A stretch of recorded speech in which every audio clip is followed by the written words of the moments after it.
You asked for it. Here it is. This video will go over key factors that led to the complete and utter annihilation of the Infinity Blade franchise. How did Epic's most profitable game of all time suddenly turn into dust? What made Chair abandon the project? Why has Infinity Blade fallen? You will soon find out.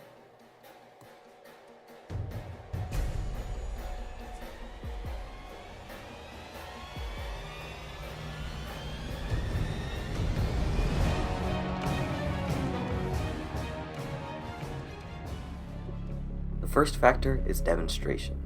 The original Infinity Blade came out in 2010, a time when quality games on mobile were far and few between. There had not been anything amazing. Essentially, Angry Birds and Connecting the Dots were about as advanced as it got. However, the mobile marketplace was not always meant to be that way. Epic Games and Apple told Chair to create a game that would demonstrate the amazing technology mobile devices could use. And so, Infinity Blade was born. The first Unreal Engine mobile game, Infinity Blade revolutionized the mobile app store forever. This game made millions in revenue, and was Epic's most profitable game of all time. And if you're making enough money, you're going to make a sequel, so that's what they did.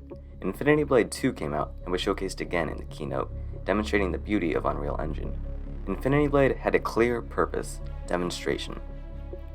But by the time Infinity Blade 3 came out, the mobile marketplace had expanded many times over, and free games with microtransactions had become the standard format.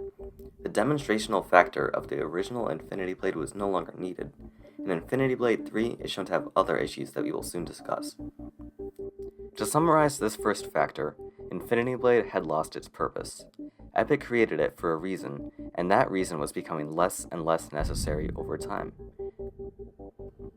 The second contributing factor to the downfall of Infinity Blade was loss of time and revenue. Infinity Blade started development in July and was published in December. It made $23 million. Likewise, Infinity Blade 2 was made in half a year.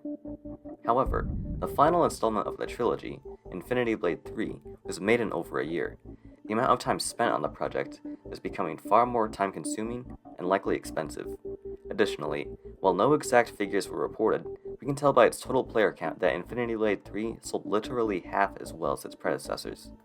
Frankly, if you were trying to sell a product that takes longer to make and sells worse, there's no reason to support it. Infinity Blade was on a downward slope, and it was not looking good. Another factor contributing to the fall of Infinity Blade is the other projects that Chair and Epic were working on. Fortnite, Spyjinx, and Paragon are all examples of games that Epic published which required manpower to create. We know that many members of Chair were repurposed to other projects, a prime example being Donald Mustard, who is now the Chief Creative Officer at Epic Games. Essentially, the timing of Infinity Blade was no longer present, and the funding and manpower was becoming increasingly unnecessary.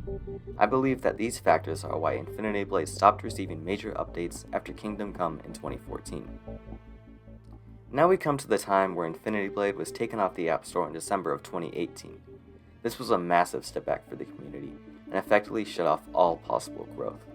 Now, the games were still supported in a way, you just couldn't buy them. If you bought them before, you could download them through the cloud and purchase. So, the community staggered on for some time, using old accounts with the games and sharing them with one another. Sadly, this was circumvented when Epic decided to sue Apple in the App Store last year.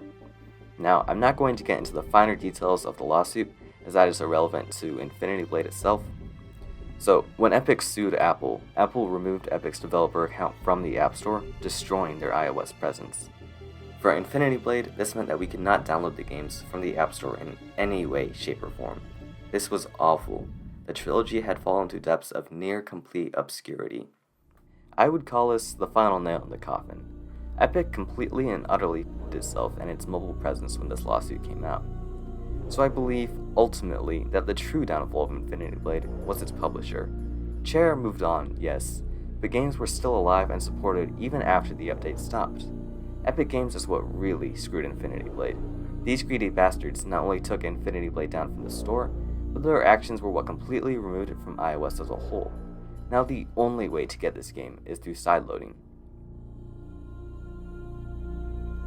The Infinity Blade games have completely fallen, but not us. It is our job, not as fans, but as a community, to remember, share, and expand the legacy of these games. Never forget.